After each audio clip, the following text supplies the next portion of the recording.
Today's review is the first of the new Travelers series from Verdant, and this one is Manlleu. Not sure what that means. It's in collaboration with KOM Beer. It's a double IPA, 8.4%. But what's it really like? Keep watching to find out.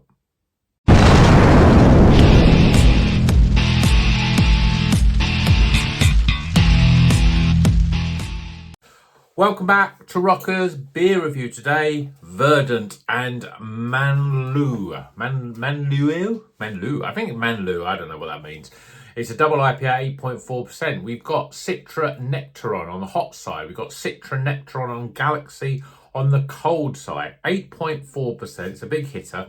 As I said in the intro, it's part of the Travelers series. I'm not quite sure what that is, but obviously it's some sort of travel thing. And the other one in the Travelers series is this one, which is in collaboration with Dos Kiwis, which is a Spanish brewery, and it's called Rupia, and this is a 6.5% IPA. Different hops and everything else. Probably going to drink that one later this evening because we're in full Christmas mode here. This will probably come out after Christmas, but I'm basically the weekend before Christmas. So let's crack this double IPA up. Get it in a glass and see if Verdant can continue to make exceptionally good beers. I've got high hopes for this. I mean, I'm interested in getting to really trying to understand Nectaron as a hop, because for me, I'm still not sure about it. It's a New Zealand hop, but it's not the characteristic of a lot of other New Zealand hops.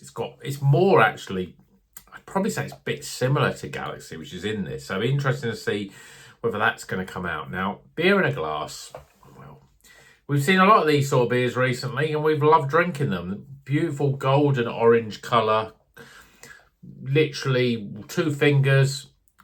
Fairly compacted on the top, but fairly loose around the side. That seems to be a characteristic of most of these beers. Probably won't stick around. And already, I haven't been put it to my nose yet, but the aroma is quite pungent. So let's dive deep into this aroma. Oh, it smells incredible. It's that aroma, which I think is the Nectaron. It's very much like Peacheron, which is the other one, which is very obviously peach, because it's very peachy. Lots of stone fruit, peaches. There's apricot, mango, and all that sort of stuff.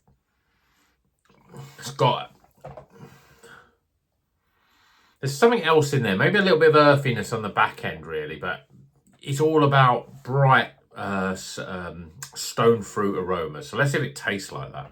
Cheers, everyone.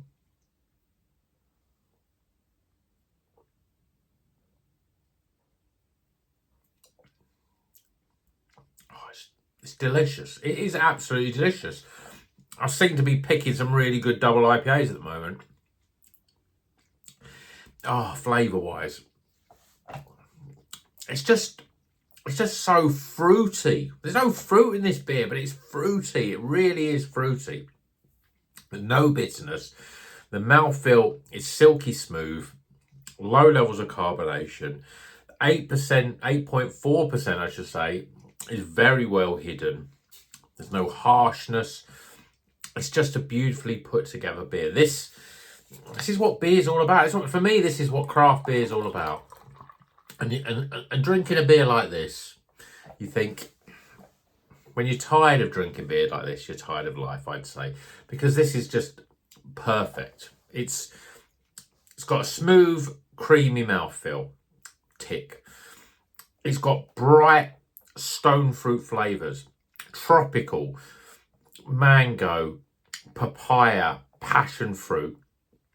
Then there's a little bit more, slightly stronger flavour that's more reminiscent of apricots.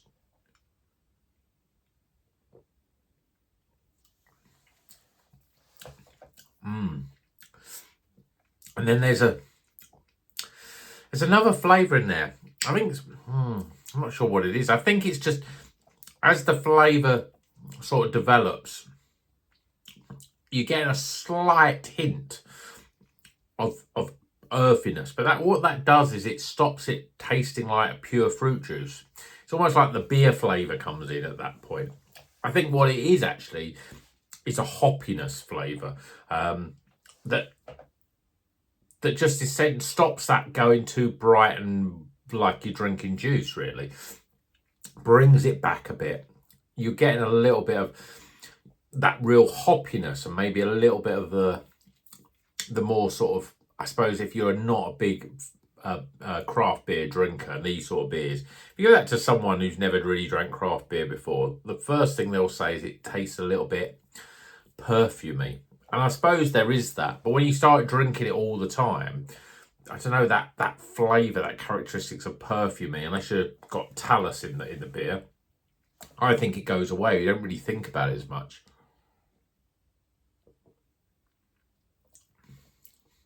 But that's what you've got. You've got those you've got those stone fruits, mango and apricot, peach is in there. Then you get a slightly earthier, slightly almost like slightly weedier. I mean, some beers are going to be much more weedier, but this is just really subtle.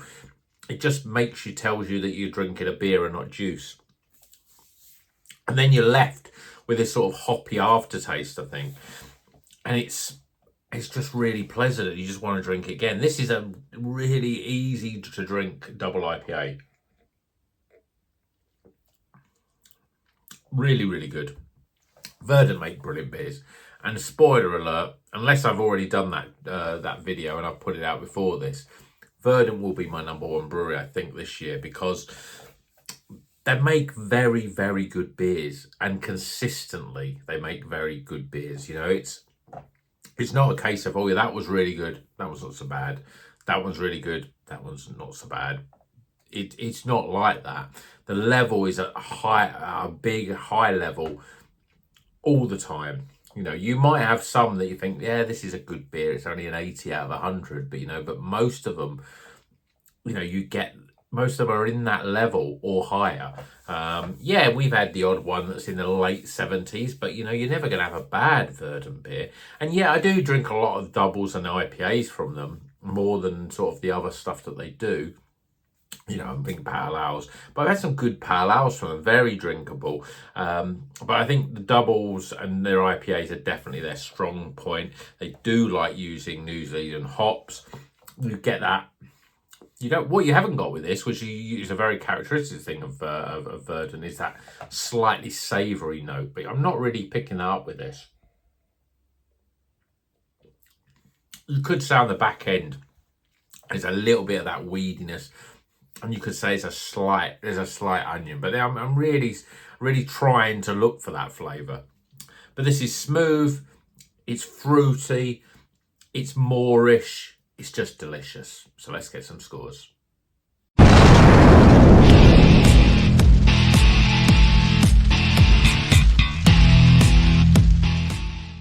Okay, the scores are in for Manlleu. I don't know if that's how you pronounce it. It's a double IPA, 8.4%, in collaboration with KOM Beer.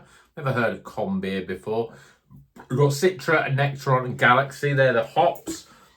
It's a beautiful beer. If you like stone fruits, you like the slightly lighter, not lighter, you know, just not the sweaty dank that you get with stone fruits.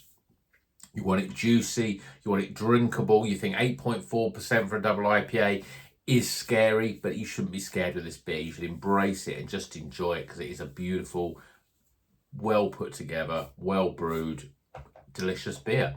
So let's go for the scores, starting with aroma. Appearance. Flavour. Value for money. I can't remember exactly how much this was. I think it was around the £6.50 to £7 mark. And finally, my overall experience.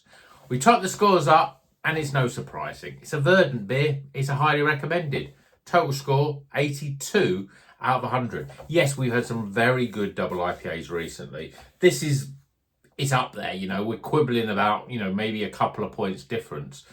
This is still a very good beer, and if you see it, give it a go. I'm interested to see how the single IPA is going to be. That's got Citra, Muteca, and Rawaka in it, So that's much more New Zealandy. So I think that's going to be slightly different. But these are great beers. Verdant make great beers. So go and buy it if you see it. It's a cracking beer. The Traveller series. Yeah, I mean, it's just another series of great beers from Verdant. And yeah, hope you've enjoyed this video. Try and finish it fairly quickly there. If you're not subscribed, please subscribe, because for me, I'm in Christmas. I'm not on work. I'm off work for literally just under 2 weeks. So I'll be drinking more beer and probably get some more reviews out. And so please subscribe to see those reviews. And then you can dish. What am I talking about? You should ditch. That's the word I'm looking for. Ditch dry January and see those beers. I think, yeah, I can't do dry January. I'm gonna have to try those beers that Rucker's been reviewing over the Christmas period. Yeah, hopefully they'll all be good ones. So until the next one, you know what you do. Drink a craft beer, like and subscribe, and keep on Christmas rocking.